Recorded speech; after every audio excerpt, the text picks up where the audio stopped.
नमस्ते दोस्तों।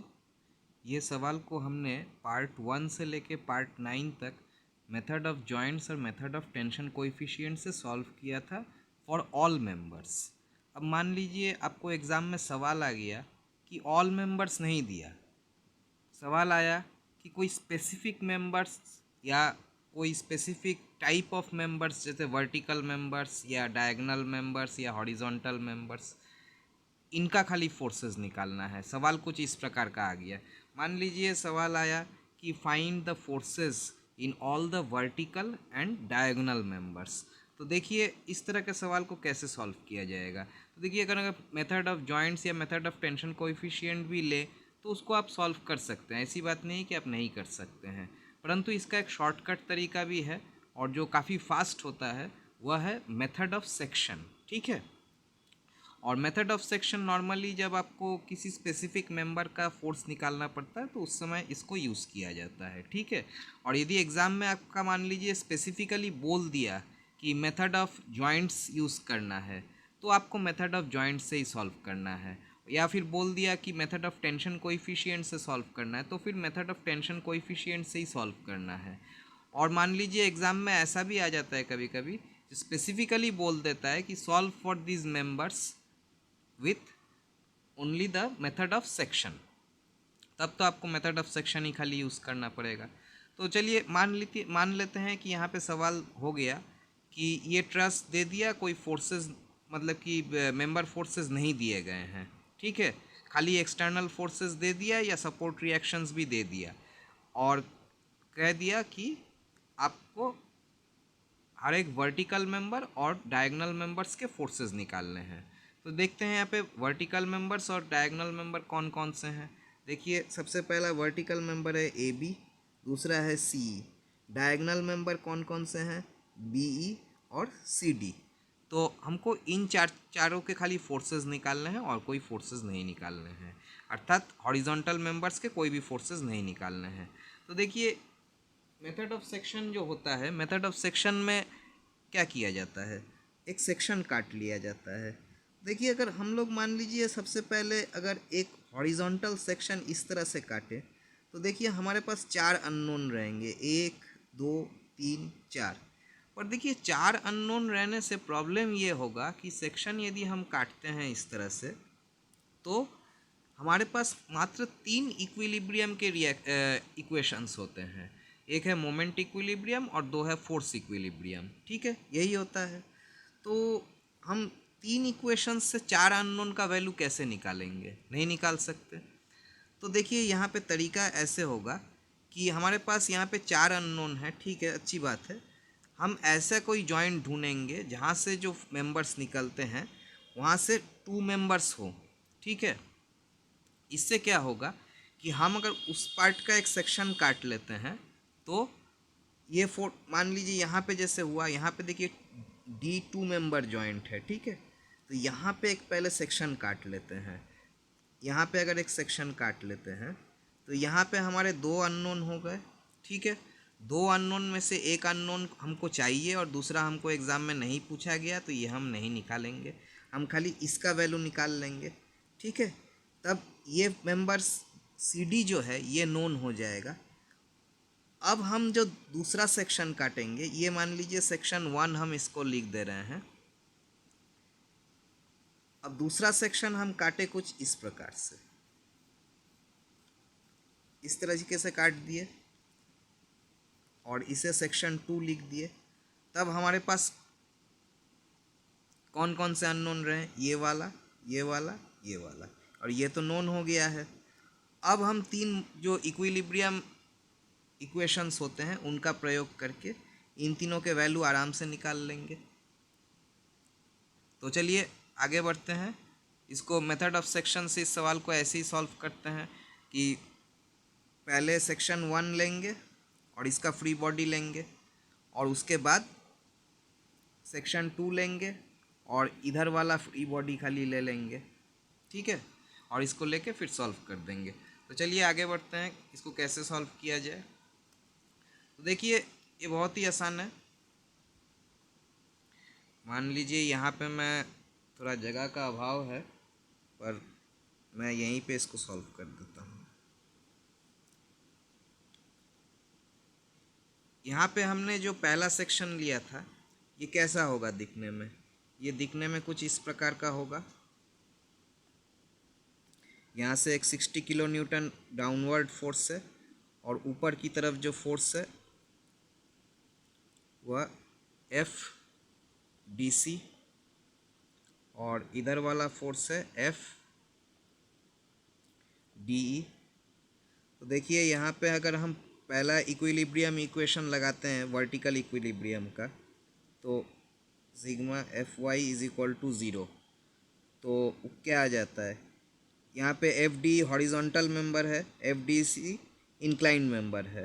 तो इंक्लाइन मेंबर का साइन कंपोनेंट हम ले लेते हैं, F D C sine theta minus 60 is equal to zero. ठीक है, तो इसका मतलब क्या हो गया, F D C sine theta का वैल्यू कितना है, साइन थीटा का यहाँ पे वैल्यू है हमारा 3/5, 3/5 माइनस 60 इधर चला गया, प्लस 60 हो गया। तो एफ डी सी का वैल्यू कितना आ गया, एफ डी सी का वैल्यू आ गया प्लस 100 किलो न्यूटन। तो देखिए कितना जल्दी निकल गया, एफ डी सी का वैल्यू निकल गया 100 किलो न्यूटन टेंशन। ठीक है, अब देखिए अब हम दूसरा सेक्शन जो बता रहे थे ये यहाँ से लेके ऐसे काटेंगे इसको। ठीक है, और इस साइड का फ्री बॉडी लेंगे। ठीक है, तो चलिए इसको भी मैं यहीं पे कर देता हूँ सॉल्व। तो देखिए इसको अगर हम काटेंगे सेक्शन 2 तो ये फ्री बॉडी कैसा दिखने में होगा,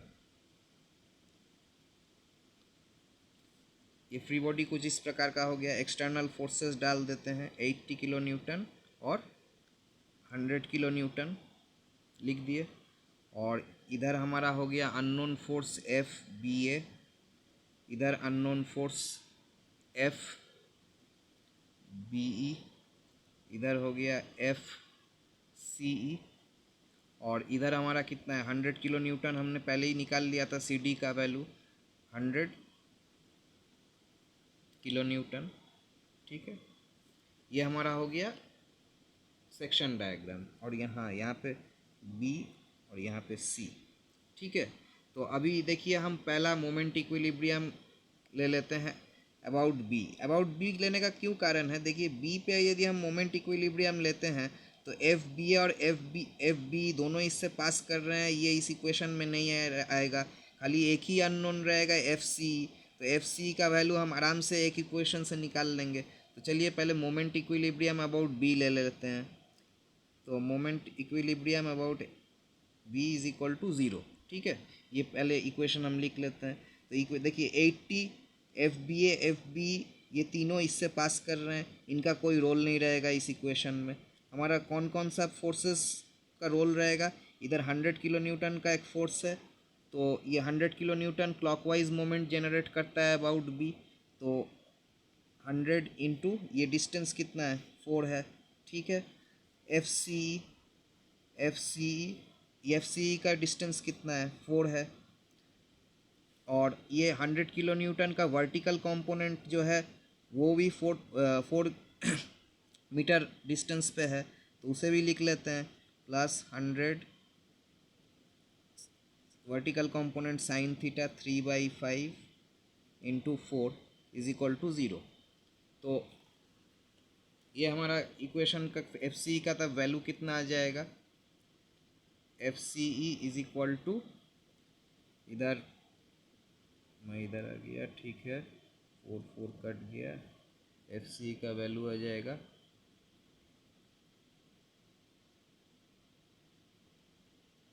-160 किलो न्यूटन। ये हो गया कंप्रेशन। तो देखिए एफ सी का वैल्यू भी आपको मिल गया -160 किलो न्यूटन। ठीक है, अब हम इसी यहाँ पे हम लिख लेते हैं एफ सी -160 हो गया।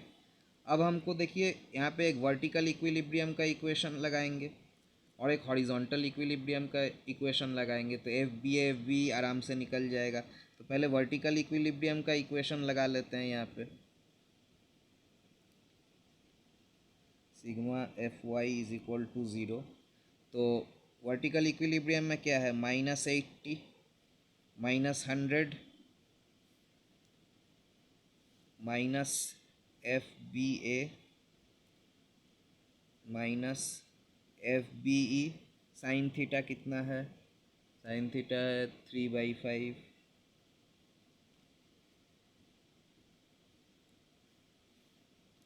माइनस ऑफ -160 और -100 sine theta 3/5 is equal to zero. ठीक है। और हमारा जो दूसरा इक्वेशन होगा हॉरिजॉन्टल इक्विलिब्रियम का, हॉरिजॉन्टल इक्विलिब्रियम का इक्वेशन भी हम लिख लेते हैं यहाँ पे। Sigma F X is equal to zero, F B E मतलब माइनस एफ नहीं मतलब F B E cos theta, cos theta का वैल्यू कितना है 4/5 प्लस 100 कॉस थीटा। 100 मतलब कि ये वाला जो फोर्स है, ये डायगोनल फोर्स, इसका हॉरिजॉन्टल कंपोनेंट ले लेंगे। 100 cos theta 4/5 is equal to zero. तो एफ बी का वैल्यू कितना आ जाएगा, F B is equal to -100 kilo newton. ये भी हो गया कंप्रेशन। तो एफ बी का वैल्यू हमारा कितना आ रहा है -100। तो ये कंप्रेशन हो गया, मतलब कि हमको ये वाला डायगोनल भी मिल गया -100। ठीक है। अब हम यही एफ बी का जो -100 जो वैल्यू है, वह वैल्यू हम इस इक्वेशन में डाल देंगे। ये वाला जो इक्वेशन हमने किया था, इस इक्वेशन में हम एफ बी का वैल्यू यहाँ पे डाल देंगे। तो एफ बी ए का वैल्यू कितना आ जाएगा, एफ बी ए का वैल्यू आ जाएगा आपका -20 कंप्रेशन। तो देखिए हमने सभी फोर्सेस निकाल लिए हैं, ये है -20। ठीक है। तो अब हम आराम से इसको टेब्यूलेट करके एक लिख देंगे। ये हमको क्या मांगा था, हमको मांगा था all vertical and horizontal members. तो यहाँ पे ए बी बी ई सी ई और सी डी, इन चारों के हम फोर्सेस और उसके वैल्यूज़ लिख देंगे। तो देखिए कितना आराम से मेथड ऑफ सेक्शन से सॉल्व हो गया है। आप भी कोशिश करें, मेरे चैनल को सब्सक्राइब करें। धन्यवाद।